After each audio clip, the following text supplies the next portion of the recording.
In this video, I'm going to break down the whole Justin Baldoni versus Blake Lively drama and lawsuit. This is going to be most likely the next Johnny Depp versus Amber Heard trial, hopefully with a little bit less shit on the bed. And I spent a while researching this, and believe it or not, I couldn't find a single video that just kind of outlines the whole thing from start to finish. So I put everything together for you guys. Here it is. Here's the full backstory to this crazy saga. Are you going to sue Blake Lively too? Into oblivion, Megan. Wait till you see this lawsuit. So the context. Justin Baldoni is an actor, director, and he's known as a feminist. He's considered an ally for women. He did a TED Talk on toxic masculinity. I know, cringe. Blake Lively is an actress. She's most notable for being married to Ryan Reynolds. Congrats for getting married to Deadpool, right? So they decided to do a movie in 2022 that basically Justin was producing, and he was also in the movie. It was called It Ends With Us, and it was this very serious movie. It was about domestic violence, right? But right away, like during the production of the movie, Blake Lively was starting to get hate from the audience because she's kind of older than the character was supposed to be in the book. She was pregnant and stuff like that, right? And then basically during the premiere of the movie, Blake had the very, very ingenious idea to promote her vodka brand and her hair products alongside a movie that is about domestic violence, which is obviously a bad look. So she started getting a lot of bad press, right? People were like really shitting on her and stuff like that. And then around that time, just these stories, anonymous stories started popping up about Justin, how he was a creep, how he's mistreating people on set, how he's like sexually harassing everyone, whatever. These stories coming out. Very likely they were basically being, created by Blake Lively type of thing. And then Blake decided to go further and file a lawsuit with the state of California accusing Justin of sexual harassment. She claimed that he was basically being a creep on set and that he would show her like pornos and stuff like that, right? That she would be breastfeeding and he would like walk in on her. That was basically the complaint. And then the New York Times decides to do a story on the lawsuit. And this is what they said. So this is an infamous New York Times article, and this is very, very long. I went through the whole thing. It took me about 25 minutes. This thing is long as fuck, but I'm going to quickly summarize things for you. Let's just go through the first paragraphs because they kind of explain what this is about. It starts with last summer, the release of It Ends With Us approached Justin Baldoni, the director and star of the film, and Jamie Hath, the lead producer, hired a crisis public relations expert during shooting. Blake Lively, the co-star, had complained that the man had repeatedly violated physical boundaries and made sexual and other inappropriate comments to her. Their studio, Wayfair, agreed to provide a full-time intimacy coordinator. What a fucking waste of a job. An intimacy coordinator, like, okay, yeah, so on set, like, this seems like the most made-up job ever. Bring in an outside producer and put other safeguards on set. In a side letter to Miss Lively's contract signed by Miss Heath, the studio agreed not to retaliate against the actress because I guess she was unhappy with the fact that they didn't have an intimacy coordinator. But by August, the two men who had positioned themselves as feminist allies in the Me Too era expressed fears that her allegations would become public and taint them, according to a legal complaint that she filed. It claims that their PR effort had an explicit goal to harm Miss Lively's reputation instead. And this just goes on and on. And this is honestly the most one-sided piece of journalism ever. I mean, I wouldn't really expect that much from the New York Times, but basically they're just complete take her side. They did not even wait for Justin Baldoni to kind of give his response, right? And they're saying that she's such a massive victim because, these guys, because they were just being pushy on set, right? And there was an unsafe environment for a woman, and she just dared to stand up to them. And then they basically decided to, just create a whole like smear campaign against her, that she was this, she was that, to divert attention from the fact that they were actually themselves sexual harassers. That's basically the article. It just goes on like this. It's very, very repetitive, very long. I will link it in the pinned comment if you guys want to read it, but that's basically the gist of it, right?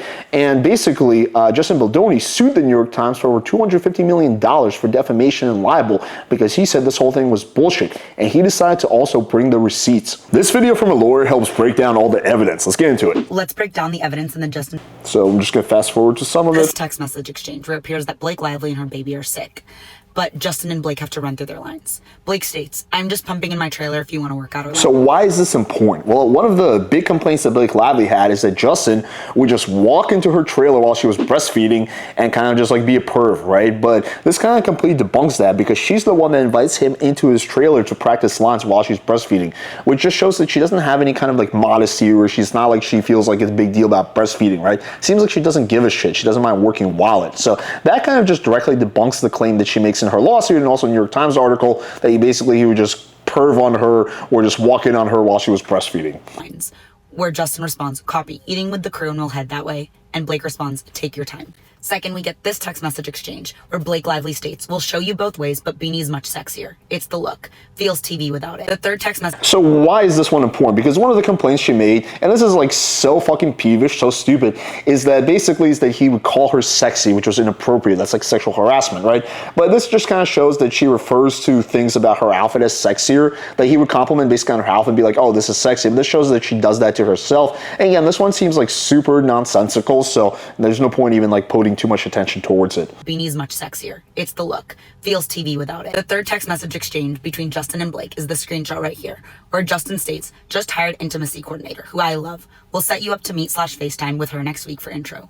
And Blake responds, "I feel good. I can meet her when we start." So this one is really important. One of her big complaints is that he just didn't want to get intimacy coordinator and hired one last minute when she felt uncomfortable. But this actually shows the opposite, that basically he got the intimacy coordinator first, and then she didn't even really care enough to meet the intimacy coordinator until they started, right? So this shows that he had the intimacy coordinator in place before they even started shooting, and she didn't really care that much. At least initially, she wasn't worried about any of that stuff, which seems like, honestly, like, why would you be worried? Like, you know, you're on a set, like there's a million people there. So she didn't even bother to meet with intimacy coordinator until they started shooting. So that one just directly debunks her claim, and also the New York Times says as well. Thank you, though.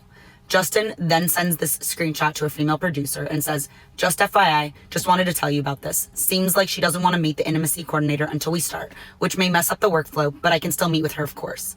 The female producer then responds that it's fine if she doesn't want to meet with her now.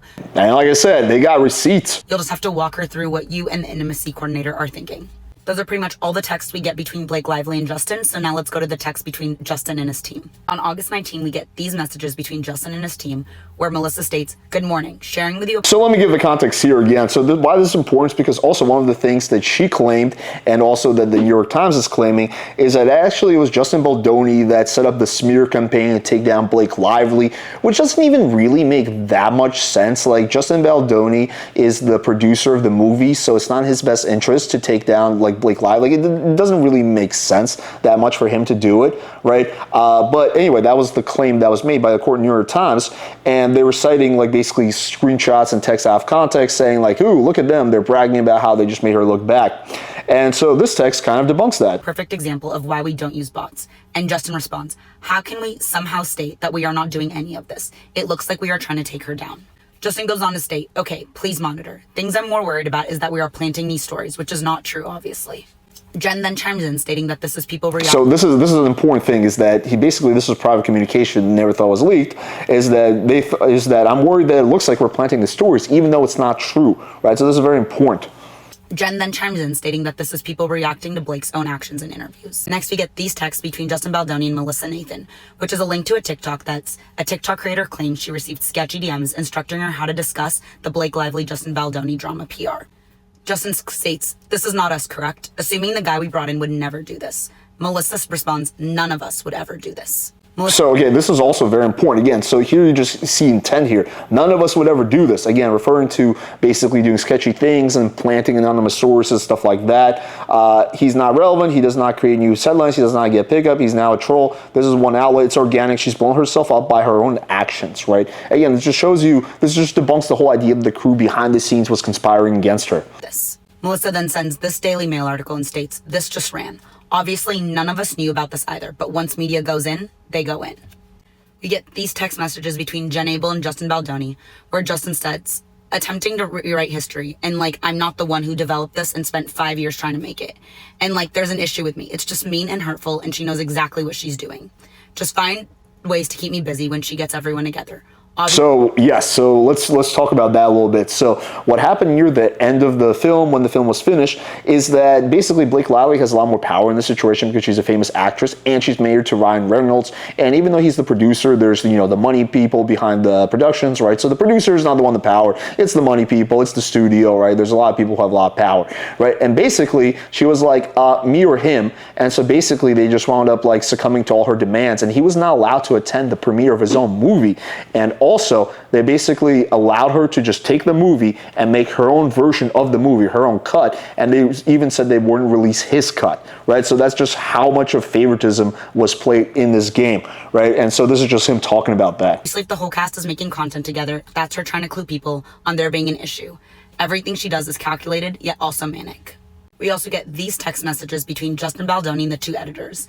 And he states, just curious if you guys have peeked at her cut and if anything has changed. Or one of the editors responds, I have just been told that we are not permitted to look. And Justin responds. So as per Sony, so Sony is the company that was producing this, right? Sony's the company that has all the power in this situation, right? And she's the famous actress. And Ryan Reynolds, they don't want to get on Ryan Reynolds' bad side, so they basically just in this, kind of feud they had, just gave Blake Lively whatever the fuck she wanted, including final cut to the video. Like, this is very rarely happens that an actress gets to make her own cut of the video, and the producer doesn't even get to see it until it's released. Haha, wow, when did that happen? He goes on to state, the editors and director isn't allowed to look at an actress cut. Got it. Well, here we go then. We'll keep taking the high road. We get more messages from the Dream Team, where Justin states, what's best for the movie is that I suck it up and let her in. We made a beautiful baby together. The baby might not grow up to be exactly who we thought, but it's still beautiful. That is what I'm holding on to. But anyway, that's basically, there's more text like that in their group chats where he's basically just actually being pretty humble. Like, I would honestly be a lot more savage in this situation. I'd be like, fuck this fucking bitch. It's my fucking movie, right? Because he produced it, right? I came to her with this idea and she fucking just stole it from me. Fuck this bitch, right? But he's actually being very noble here. Now, look, is it possible that some of the stuff is true? Yeah. Is it possible that he talked about porn on set or maybe made her feel uncomfortable potentially at some point? Sure. But it seems that like the stuff that we can see with our own eyes, the tangible stuff, can very easily be debunked, especially the whole thing about either the team conspiring to like basically smear her. We know that's not true. And we also know the fact that he was just walking to her trailer, right? And while she was breastfeeding is not true. He was invited. And that the fact that he was reluctant to hire intimacy coordinator, it was actually the opposite. It seemed like she didn't give a shit about that. So I think in conclusion, it's pretty obvious what's going on here.